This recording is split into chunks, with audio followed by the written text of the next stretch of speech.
Hey Superstar, welcome back to Sales as Service Part 2, the new and improved 7-step enrollment conversation structure for high-ticket coaching and consulting programs. Let's go.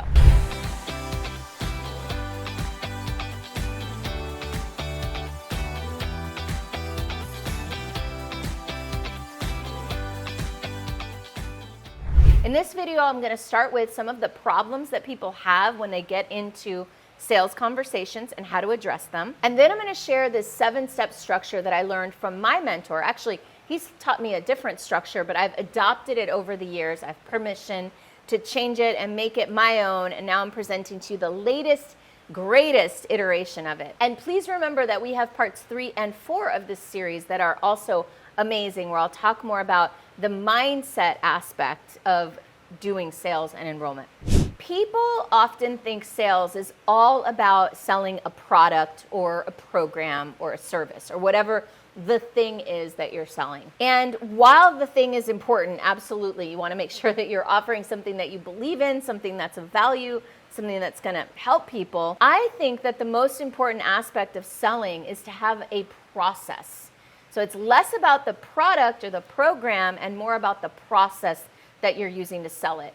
And I have seen incredible transformation in my own business and in my own sales from adopting this approach, as well as with my clients and how they sell. So ultimately, I believe that almost all issues with sales, right, like not being able to close a deal or not being able to overcome objections or a client not saying yes right away, even though there would be a great fit, or pushback from a client, or resistance, or whatever problem that you might run into, I think almost all of them can be solved by one thing, one strategic approach, one paradigm shift. And that is to reframe the entire sales process as a leadership process, meaning you are leading that prospect through a process that is designed to help determine if they are a right fit, if and how you can support them, and ultimately enrolling them into that solution to their problem.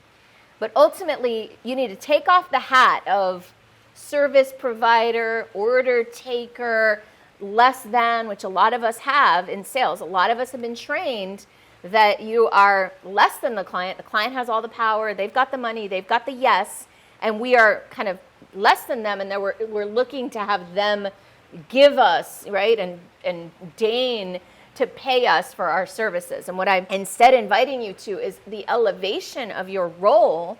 I'm not saying you're a better human or a better person. I'm just saying your role in this particular context is the leader of the relationship. It's the leader of the conversation. And if you really master the art, and I'm not saying it's easy, it is simple, but it's not easy. If you really master the art of stepping into leadership, really relate to sales, relate to the conversation, relate to the client as a leader, it will transform the way people engage with you in sales. And it'll transform your results. Absolutely, no question. Before I get into the actual 7-step structure, I want to invite you to take a moment. Please like this video, subscribe to my channel. I'd love to hear from you. I'd love to hear how this lands for you. And let's go. Let's do this. By the way, 2 very important assumptions here. Number 1, this is a conversation of some sort. This cannot be done by email or by text or whatever. This has got to be, I believe, done in person or on Zoom or over the phone, so you can hear somebody and really feel them. And then the second thing is that this person knows that you're having a sales conversation. You don't want to kind of manipulate someone or surprise them with this process. You want them to be getting on the phone or in the meeting knowing that you're going to be talking about your program, your services, your products, or whatever. All right? So let's do this. So you know me, I like my acronyms. So this is a 7-letter acronym that follows this structure, service. All right? The first S is for set. And when I talk about set, I mean setting your energy and setting the frame for the conversation. So the first piece, setting your energy, you can go back to part 1 and watch that video to learn more about that. So I'm not going to dive into that here. Essentially, you're just getting into state so that you're ready to serve this person. And then the second thing you're setting is the frame of the conversation, meaning you're setting yourself up as the leader of the conversation. So what I recommend doing is hopping on the phone and a couple minutes maybe of rapport. Hey, how are you? Nice to see you. And then it's, so the way I like to run these calls is. That establishes you as the leader of the conversation. It creates a container within which you are going to bring the person through a process. And what I recommend doing is when you're also setting agreements, meaning you're asking for permission along the way. So you're saying, the way I like to run these calls is, I'm going to ask you a bunch of questions, we're going to dive into your whatever. Is that okay with you? Would that work for you? And then gaining agreement. And you really want to be gaining agreement all along the way. The more you can be checking in and making sure that you're on the right track, that the person is with you, that this is all, that there's permission, the more likely you are to get to the end of this process and have there be more agreement, aka a yes to keep going. Another thing I like to do in the frame is set up what's going to happen at the end of the call, meaning at the end of the call, we're going to make a decision. In my calls, it might be different for you, in my calls, I want them to make a decision of whether yes, we're going to work together or no, we're not going to work together, and either way is fine. And I set that up right at the beginning. If you've ever had a strategy session with me, you know that I start the call by saying, at the end of this call, we're going to decide if we want to keep working together or not, and either way is fine, there's no pressure. And what that does is that it sets up the eventuality of making a decision. Whether it's a yes or a no is fine with me. I just want to make a decision about whether we're going to work together and take that next step. The E is for engage and elicit.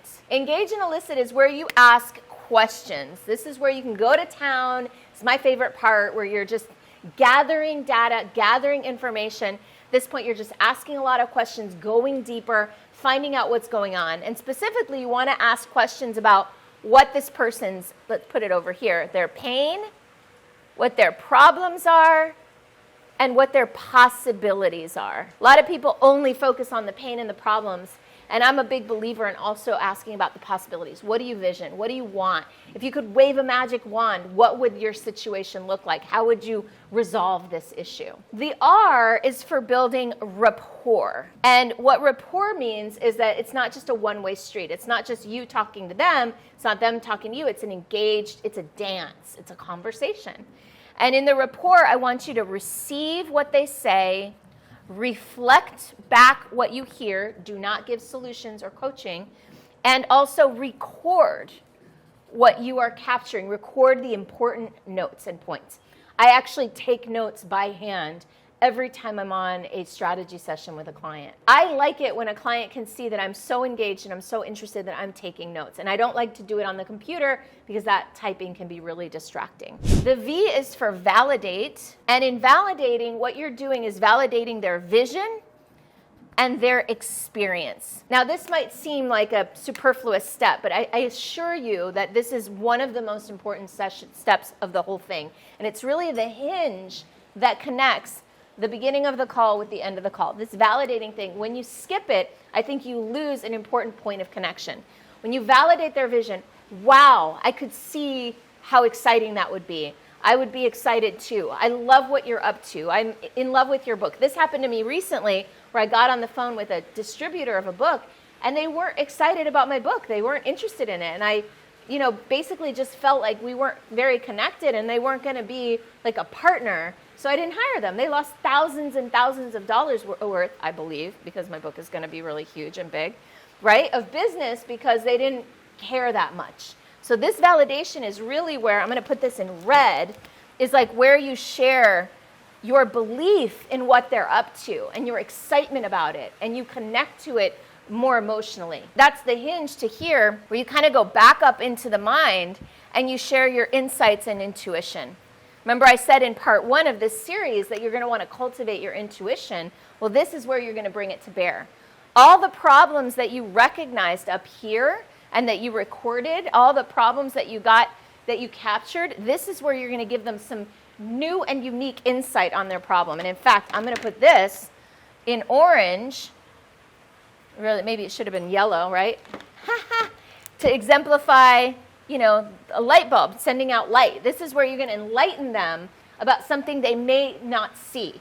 So up here, we tried to find their pain points and problems. What we're looking for is something that they haven't seen yet, something they don't know, a problem that they might not even know they have, and give them some insight and intuition about that problem. Then, of course, we're going to move into check for congruency and commitment. And what that means is that at this point, you want to make sure that it's an aligned fit. You want to make sure that this person is a fit for your program and that you are a fit for this person. All right, so you're checking for congruency, and then you're also checking, is this person going to do their part? It's not a 50-50. The way I look at these types of commitments and these enrollments is it's 100%, 100%. I need that person 100% committed, not 50%. I even ask the question on a scale of 1 to 10, let me put this here, 1 to 10, how committed are you, right? Is this for real? Are you going to do whatever it takes to do your side of this coaching process, to do this, the implementation or whatever it is? I'm looking for that here. And if the answer is no, I don't move on to the next step. I do not make an offer. But if the answer is yes, then I move into the final step, which is to enroll. And that could be a dollar sale, or it could be enroll them into the next step, whatever it is. Okay, so in a longer sales cycle, it might be like with your consultant, it might be enroll them in hiring you to do the audit or the initial discovery or whatever it is. But in my world, my advice is something where there's an investment at this point, and you take that investment right there on the call if possible. I know that's not always possible with every single industry structure, but you'd be surprised how often it is possible to say, hey, we can enroll right now. We're gonna sign you up for this program. I'll take your credit card number, or just, hey, I'll take a deposit so that we can move on to the next step and I can pull these materials for you, or whatever it is. So in this enrollment piece, and then this is where often you'll run into the objections, which I'm going to share with you how to address in the next video. So I will see you over at Sales as Service Part 3. I'll see you there. Bye.